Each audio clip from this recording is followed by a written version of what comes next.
Hello साथियों, welcome back to मानव सभ्यता portal. साथियों, आज का हमारा जो पॉइंट रहेगा वो ईएल को लेकर रहेगा। ईएल यानी कि अनलिव्ड। अनलिव्ड क्या होती है, इसको जो हिंदी में इसका नाम होता है वो है अर्जित अवकाश। अर्जित अवकाश क्या है, इसकी जो संपूर्ण जानकारी है वो हम आपको आज इस वीडियो में देने वाले हैं।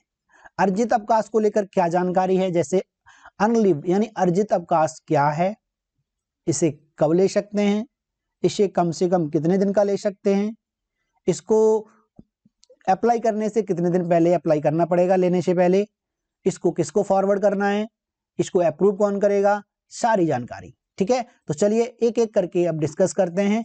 तो पहला पॉइंट हमने आपके लिए बहुत ही इंपॉर्टेंट पॉइंट आपके लिए आ रहा है, ईएल के लिए आपको कोई भुगतान नहीं। जी दोस्तों, यहाँ पर ई से अर्न पैसे से नहीं होता है। ठीक है साथियों, इसका मतलब ईएल मतलब अर्न यानी पैसे से बिल्कुल भी नहीं है। यहाँ ईएल का मतलब होता है अर्जित से, यानी आपने अवकाश कितने अर्जित कर लिए। ठीक है, आपके चाहे 10 हो जाएं, चाहे 15 हो जाएं, चाहे 12 हो जाएं, इनके लिए आपको कोई पैसा नहीं मिलना है। इससे अच्छा है फिर इसको ले लिया जाए अर्जित अवकाश को। ये अर्जित अवकाश 1 वर्ष पूर्ण होने पर, आपकी सर्विस जो सेवा है वो 1 साल पूर्ण होने पर आपको एक अर्जित अवकाश यानी ईएल मिलता है बेसिक शिक्षा विभाग में। अन्य विभाग में अलग है, लेकिन बेसिक शिक्षा विभाग में फिलहाल एक अर्न लीव 1 वर्ष पूर्ण होने पर मिलती है। ठीक है, तो पहली चीज समझ में आ गई। इससे अच्छा क्या है, अपना ईएल ले लिया जाए। दूसरा पॉइंट जो हमारा है ईएल को लेकर के वो है, ईएल 1 दिन की अप्लाई कर सकते हैं। बहुत ही बड़ा क्वेश्चन है ये। तो बहुत सारे लोग ईएल को बोलते हैं कि नहीं 3 दिन की लेनी चाहिए, 3 दिन का। हाँ, 2 कंडीशंस हैं इसकी, उनको ध्यान से समझ लीजिएगा। आप 1 दिन का अप्लाई नहीं कर सकते और कम से कम 3 दिन का अप्लाई किया जाता है।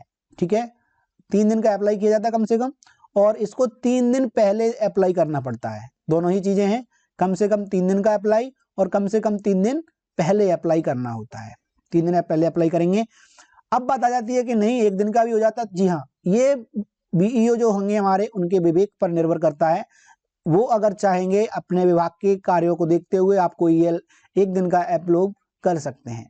ठीक है, 2 दिन का भी कर सकते हैं, लेकिन अगर 3 दिन का अगर आपने अप्लाई किया है तो आपके चांसेस जो होते हैं अप्रूव होने के वो ज्यादा हो जाते हैं। ठीक है, तो ये होता है सिर्फ अंतर। बाकी आप 3 दिन पहले अगर 3 दिन का करेंगे तो ज्यादा बेस्ट रहता है। अब अगला आता है कि जो ईएल है वो हमें भेजनी है। हम डायरेक्ट बीईओ को कौन भेज सकता है और कौन डायरेक्ट बीईओ को नहीं भेज सकता। तो देखिए, अगर असिस्टेंट टीचर यानी एटी असिस्टेंट टीचर हैं तो आप अपनी जो ईएल है वो डायरेक्ट बीईओ को नहीं भेजेंगे, उसको आपको फॉरवर्ड करना होगा किसके पे, आपको अपने हेड टीचर या इंचार्ज हेड टीचर पे। ठीक है, तो जो असिस्टेंट है वो हेड टीचर या इंचार्ज हेड टीचर को भेजेंगे, लेकिन अगर इंचार्ज हेड टीचर इसी चीज को फॉरवर्ड कर देंगे वो बीईओ के पास, ठीक है, तो आपकी जो फॉरवर्ड होगी वो डायरेक्ट आपके पास साथ से नहीं जाएगी।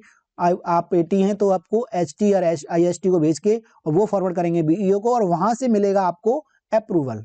ठीक है, अगली बात आ जाती है दूसरी, अगर एसटी और आईएसटी है तो वो अपना डायरेक्टली किसको भेजेंगे, वो वैसे भी बीईओ को अपनी सीएल वगैरह भी भेजते हैं, तो ईएल भी उनको यहीं भेजनी है।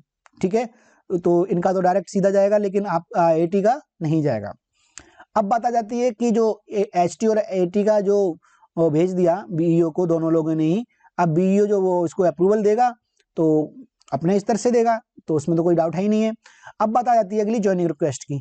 ठीक है, ज्वाइनिंग रिक्वेस्ट के बारे में क्या है कि जो हमारे एचटी हैं आईएसटी हैं वो उनको भेजनी पड़ेगी एटी को। असिस्टेंट टीचर क्या है वो जिस तरह से उन्होंने अपनी ईएल भेजी थी उसी तरह से एचटी को अपनी ज्वाइनिंग रिक्वेस्ट, आईएसटी एचटी को ज्वाइनिंग रिक्वेस्ट भेजेंगे, और ऐसे ही एचटी या आईएसटी उसको अपनी ज्वाइनिंग रिक्वेस्ट, एटी की फॉरवर्ड नहीं, अपनी ज्वाइनिंग रिक्वेस्ट जो है वो बीईओ को भेजेंगे, और यहाँ पर बीईओ उनकी ज्वाइनिंग रिक्वेस्ट को एक्सेप्ट करेंगे और एचटी आईएसटी को, लेकिन एटी की जो ज्वाइनिंग रिक्वेस्ट है वो एचटी आईएसटी अपने स्तर से इसको कर सकते हैं।